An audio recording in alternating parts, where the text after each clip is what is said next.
welcome. I am the one and only MSJ, Max for short, and welcome to my YouTube channel. It is October 7th, 2022. You know what that means. We're officially 1 week into the 31 Days of Fright horror movie project, year 11, and today's movie is Ticks. So I don't know which cover I like the best. But this is a fun movie. But before I really dive deep into telling you why I love this movie, I need to ask you to do a few things. You know what I'm about to say. Click subscribe, hit the bell, leave a like, leave a comment, and share, because doing those things helps you and I stay connected. When you hit those things, when you share my video and like it, helps me get my channel and videos out there to a much broader audience. And when you leave a comment down below, it helps us stay connected and interact with one another, because I like hearing what you have to say, even though I may not, my opinion may be a little different from yours, like especially with The Stand, where I definitely like the remake, and there's been people like, oh, I prefer the 90s version. I'm like, that's awesome. I can appreciate people just saying like, no, I don't like it. I don't like that one. And so it's awesome. So, and we got a few people doing this, the 31 days, doing different horror movies for each month of October. You got the 13th Wolfman, Ice Lord. You got Outside the Night. He's just been kind of talking about horror movies in general. You got Basic Autumn Queen. She's been doing some really cool shopping videos, and just general Halloween themed videos. You know, who else you got? I'm just drawing a blank. You got Moods, Double Shot J, Random Horror. We're all doing the 31 days. Jennifer Toshi, she's doing the 31 days as well. So like, and so many other people are live streaming, doing watch-alongs. Oh my God, this year has been so much fun, and we're only a week into this. I can't wait to see what we all do when we get closer to really get closer to Halloween. So it's just a lot of fun. So that is all. Now I'm going to tell you why I love this movie. Practical effects. That's what I can say about this movie. 100%. That's why I love this movie from start to finish. It's so much fun because it's done practical. Yeah, yes, there is some like moments where it's kind of cheesy, especially when the ticks are kind of like when there's a scene in the movie where the forest, the surrounding forest, starts to get caught on fire, and the ticks are kind of scurrying across the floor on the ground. You can clearly tell they're being dragged on like a wire or something, but I don't care. That's awesome. I just love it. But you're wondering why it's in the forest, because you got kind of a couple of different plots going on. You got the main plot that gets all of our main characters into the woods, which is like this little group that for troubled teens. They go out into the woods, and they kind of just try to help them deal with what's been troubling them. And then you got the other plot of the movie where you got these marijuana farmers. That's what really sets off this movie, using like this steroid herbal essence to kind of help the marijuana kind of grow faster and stronger, and it ends up dripping onto what's it called, like a tick sack, you know, like a larva sack, and then it just kind of starts to mutate and everything, and then it goes after Clint Howard. And then you get this really cool spot in the movie where it's like he screams that I'm infested, and he keeps trying to get someone to shoot him, and because you can clearly tell like there's bugs within him, kind of eating him alive from within the inside, and it's just really cool. So you got those two plots going on, and they interact with each other a few times throughout the movie. And that's like one of the bigger scenes of the movie is Alfonso Ribeiro. I'm probably pronouncing his last name really badly. Carlton from the Fresh Prince of Bel-Air. He's really, really great in this movie. Kind of seeing him drop the F-bomb and kind of acting non-Carlton like was fun. It was like, yeah, that's really cool to see him something in a different role besides Carlton. So it was a very good, fresh fresh viewing on him as an actor from something else. So he has one of the coolest scenes in the entire movie. He ends up getting beaten up in this movie, like mentally and physically. Like, he has his pet dog, and the dog ends up getting attacked by one of the mutant ticks, and so he's having this big breakdown. He's like, I shouldn't have brought him. Well, like, just like he's having, so like Seth Green's also in this movie, and Peter Scolari. So those two take the dog into town.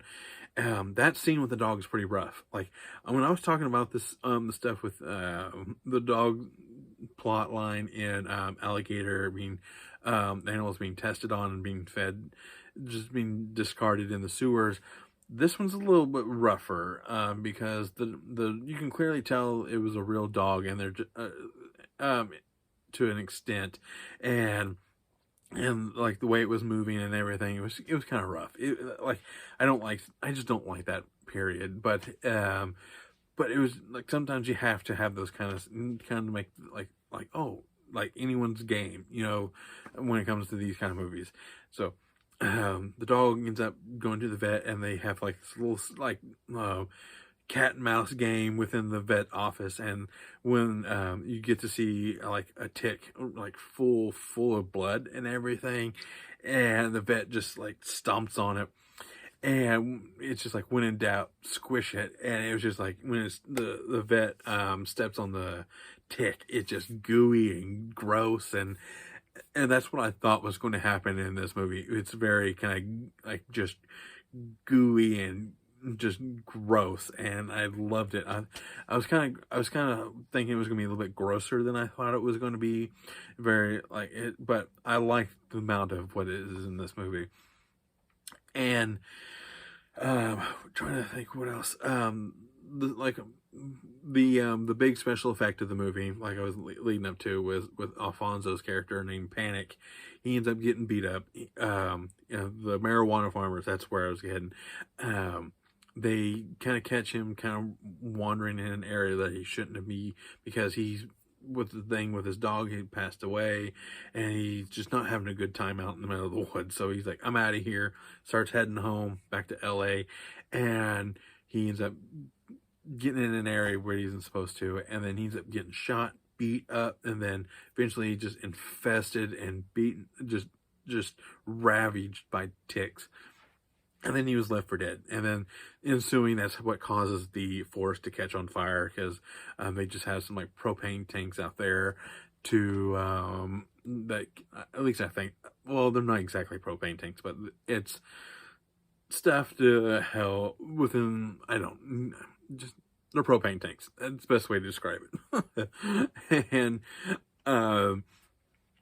so they blow up, get shot by accident, and Alfonso ends up getting shot as well, or Panic, I'm sorry, his character, and he just like, he's left for dead. They think he burned up in the fire, and then his character shows back up, and he has the most glorious death scene in the whole movie, because he dies.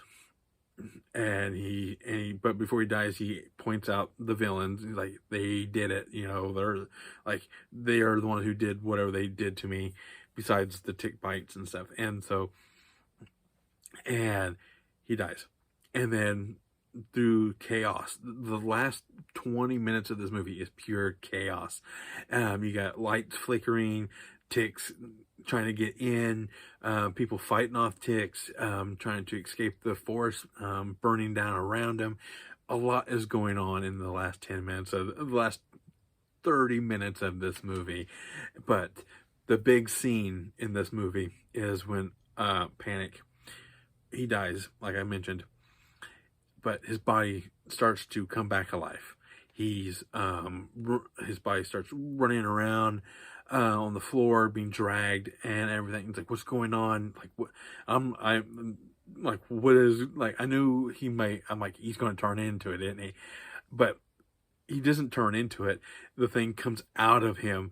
And so it's like sprouting legs out of like the palm of his hands and everything. And the coolest shot in the whole movie to me is that when there's a shot of Panic's head, and then it splits open, and then you see the little pinchers and everything, and then it just, the body just kind of just gets ripped apart in half, and you see this big giant mutated tick, and it was just so cool. I loved this movie. I really did. The acting's pretty good. The look of the movie looks really good as well. Like it kind of has an alligator, like the look of the movie kind of feels very similar to yesterday's movie Alligator. I think just shot very similar and everything, using miniatures and stuff like that. It was so, I will watch this again on commentary, because Clint Howard does commentary on this, so I am going to watch that again eventually, probably after this month is over, because I have I got so much to watch this month. I can't really dive into the special features too much, but I had time to watch the 45-minute documentary. Trying to think what else is there. So there's one scene in this movie that really truly bothered me. So towards the end of the movie, they devised a plan. Like, all right, we're going to get the van, pull it up to the back of the house, the cabin, because they've been forced upstairs, and so they have to like go down to the van and everything. The van's pretty tall, so they could easily have jumped out of the van onto the roof, out of the window onto the van, and been okay. So one of the guys, he ends up getting attacked by the big tick, and he just can't leave the room. So Seth Green goes back up there to save him with a torch, which is a broom on fire. It fights off the tick, throws it into the mouth of the tick, and the tick blows up in spectacular fashion as well. I love it. So Seth Green falls out of the window, and then the one guy falls onto the roof of the van, and then the very next cut, he's already back in the front seat, and they're leaving. So I've read that there's 4 minutes of this movie has been cut and has never been seen, and I wondered if there was a little bit of that that was cut. It was kind of a weird edit.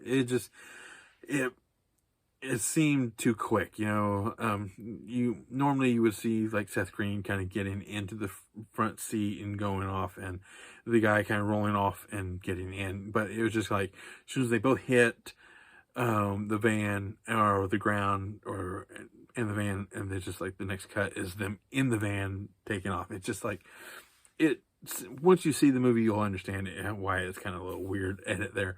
But that is all I have to say. This was so much fun to watch. This may be my favorite movie of the month so far. Tomorrow's movie will be the new Hellraiser that debuted today on Hulu. So look for that for tomorrow. I do have a calendar that, like, oh, this horror movie comes out on this day. That's when I'll be watching it and doing the review. But just the way my work schedule, I had to do Hellraiser tomorrow. So that is all. And I'm glad I bought this. I'm glad I picked this up from Vinegar Syndrome. Especially, like, it's a really cool box set, and it's in 4K as well. I know I normally don't do this, but it's like but it's just really cool. And the slip sleeve, reversible slip sleeve is this there. So that's why I didn't really change it, because I like the cover art for this. So that is all. I am the one and only MSJ. This ended up being a little bit longer than I thought, but I had a lot to say about this. I am the one and only MSJ, Max for short, and thank you.